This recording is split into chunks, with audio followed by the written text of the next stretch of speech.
Hello everyone, it's Shantae Moore, certified financial educator, and I wanted to do a quick video to give you one free financial tip that we can all take care of and establish for ourselves today.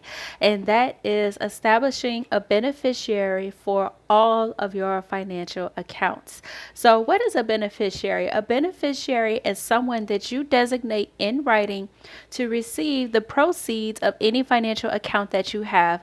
For example, this could be for your life insurance, this could be for your retirement accounts, this could be for an IRA, this could even be for your bank accounts. It's a great benefit because number one, it bypasses the courts getting involved with the disbursements of that money. So having a beneficiary on your financial accounts is really easy to do. So I wanted to highlight two types of accounts that we generally all of us have, to where you can make sure that you want to have beneficiaries on. The first are your bank accounts. So if you have any type of checking account or a savings account at any bank, contact the bank or go to the branch and ask them, how can I add a beneficiary to this account?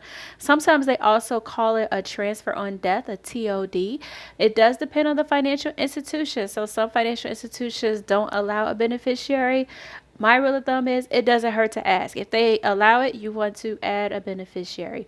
Other type of accounts would be workplace retirement accounts. So this would be if you have a 401k, maybe you have a 403b, or even a 457 plan at your workplace if you work for the government. Contact HR and just ask them, do I have a beneficiary designated on my retirement account? There's a couple of things I wanted to highlight about a beneficiary. So a beneficiary will come to play if you do not have a joint owner attached to that account. So for example, if I'm married and me and my husband are both owners of, let's say, our bank account, if something happened to me, that money would automatically go to my husband. But what if I'm not married? A beneficiary that would be listed, that's who would get the money, because I don't have a joint owner on that account. I always also get questions about minors. So especially for like single parents, I get questions all the time. Well, Shantae, I'm not married. I'm not, I don't have anyone that I trust. Could I just name my kid? Could I just name my child as a beneficiary?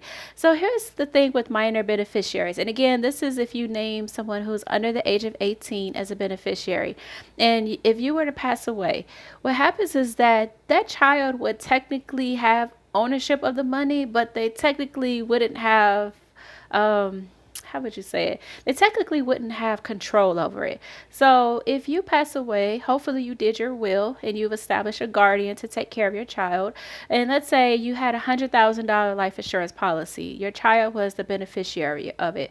Your child would receive the proceeds of that $100,000. However, a court would actually be the ones to control that money until your child turned 18, until they became an adult. So it's not to say that the children wouldn't get it or that the money wouldn't be set aside for them. It would. It just makes it a little bit harder for someone to access that money for that child until they turn 18. So once they turn 18, it's fully theirs. They could do whatever they want with it. So that kind of brings me to my next point.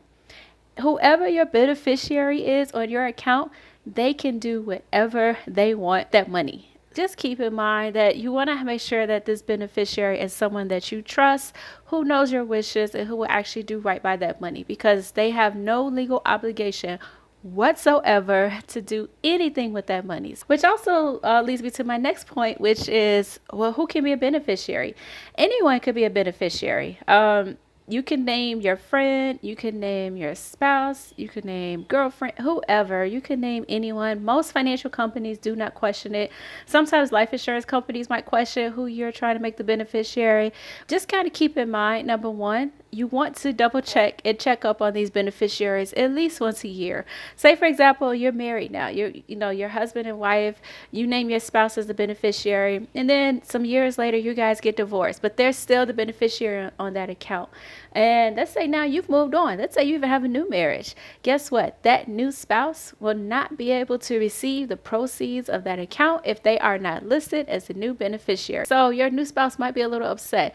Now, they could go to court and try to challenge it and say, hey, I'm the new spouse, I should get this money. But it's going to be very, very, very, very, very hard for the courts to grant them to win that court case. The last point that I want to make is that beneficiaries can only be changed in writing. So I can't call up the financial institution and say, hey, change my beneficiary from this person to that person.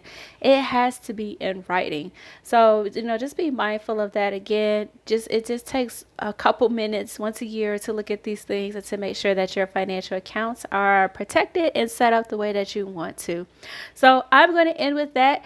If you're serious about making sure that your finances in order, if you have a quick question, I'd be happy to be a resource to you. I do free 30-minute phone consultations to see if I can help you in any way.